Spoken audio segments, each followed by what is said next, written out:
Hi, I'm Joan Newcomb, and today's morning musings is how bad does it have to get? I'm doing a series of daily morning musings, and I'm using posts from my blog, Adventures in Density and Effort, as inspiration. Now, I wrote these a while back, and the world has completely transformed since then. So if I encounter anything that seems out of date, I will stop myself and give you the most recent information. At the end, I will summarize the topic based on what's going on in the world today. Also, I have some special offers, so stay tuned to the very end to see what they are. How bad does it have to get? Okay, I haven't even started reading it yet. It's just uncanny that the things that I was saying back then are still acting out today, but in an even more extreme way. I wrote this in 2012, and I'm referring to something that happened 7 years before. So that would have been 2005. So in 2005, I was watching my country play out patterns from 50 and 70 years before. It's astounding to me to see things regressing to a time of more limitations, seemingly less individual choice and freedom. It was amazing to see events unfold to continue the direction things were going rather than reverse them. About the same time, the Catholic Pope died, and there had been anticipation that the next one would be more liberal. Instead, a more traditional one was chosen. It showed me that things were going to get bad before things got better. And this was a world evolution, not just my country's. And I have to say, if we all remember, that was the guy who ended up having Nazi connections, and then he didn't even die.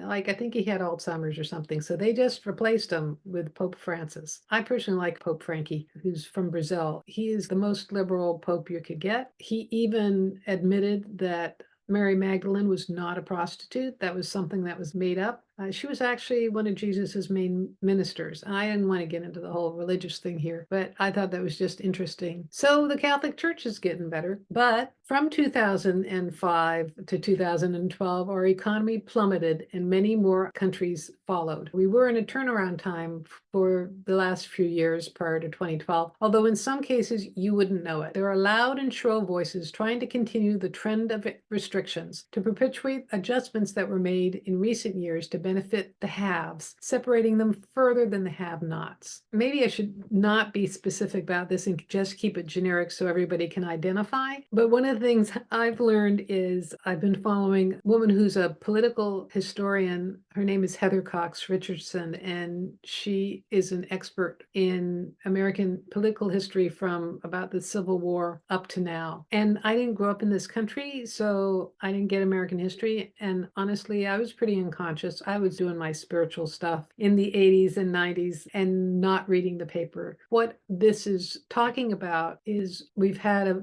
subtle and not so subtle undermining of progress. So it has actually been going on for a few decades where there's a certain undercurrent trying to pull us back to the past while the rest of us are moving towards the future. And I will have to say, evolution doesn't go backwards, and the truth always comes to light. Sometimes it just takes a while for the truth to be revealed, and evolution does take a long time. So we're witnessing this now, and just take comfort in the small wins that things are getting better. Back to the blog. My feeling was that the previous downward spiral had to continue in order for us to come out of denial, to see what was happening more clearly. It had to hit our backyards, so to speak. It has to increase before pushback occurs. It's all part of old energy disintegrating as our vibrational consciousness raises. Those that cling to the old ways are experiencing the most discomfort. That which is dying is an illusion, and it yells the loudest. I have to say, this reminds me of someone I knew who went into recovery when they were 40 years old, and they had been pretty covert about their usage. So when they went into recovery, they went into treatment and came out again, that's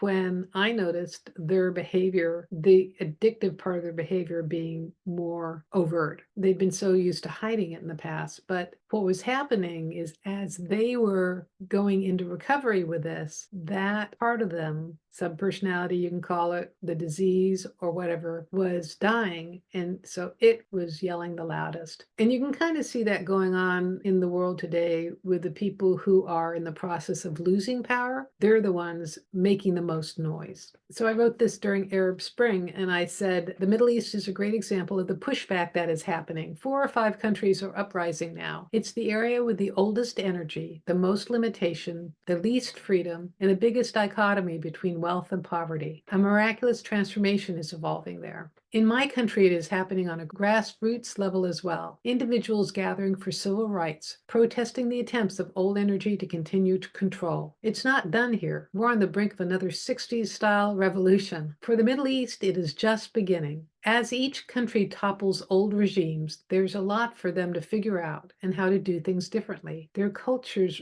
run deep. We've reached critical mass in terms of light entering our conscious awareness. Like the wave at a baseball stadium, we're standing up, not simultaneously, but in a fluid flow around the globe. We're at the 100th monkey point, where everyone is about to get it. How bad does it have to get? Depends on where you are and how much you resist change. What's falling apart in your life is a reflection of lies and distortions that you've been clinging to as truth. If you're out of work, you're being called to reinvent yourself. If your relationship is dissolving, you're needing to learn the same thing leaving it as you would need to learn to stay in it. Owning your own power, speaking your own truth, creating your own foundation, and setting your own energy levels are some examples here. You may have had loved ones pass over, an opportunity to realize that no one ever dies and that they're easier to talk to now, if harder to hear. If you're witnessing others being stuck, family, friends, legislatures, do not judge them. Feel compassion, for they are in extreme pain. Their world is crumbling and their identities are dissolving. They are leaning against the sandbags of their beliefs, and the tsunami of transformation is just too powerful. Let it go. Let it happen. Be different. Be new. Be yourself. Speak up. Stand up. Take action. Break through the illusion, but don't wrestle with it. Don't use your energies to resist, but to propel you forward. Any step is in the right direction, and the universe will support you. Exciting times. Have fun with it. And if any of this resonates with you, leave me a comment below because I love to read your comments. And it's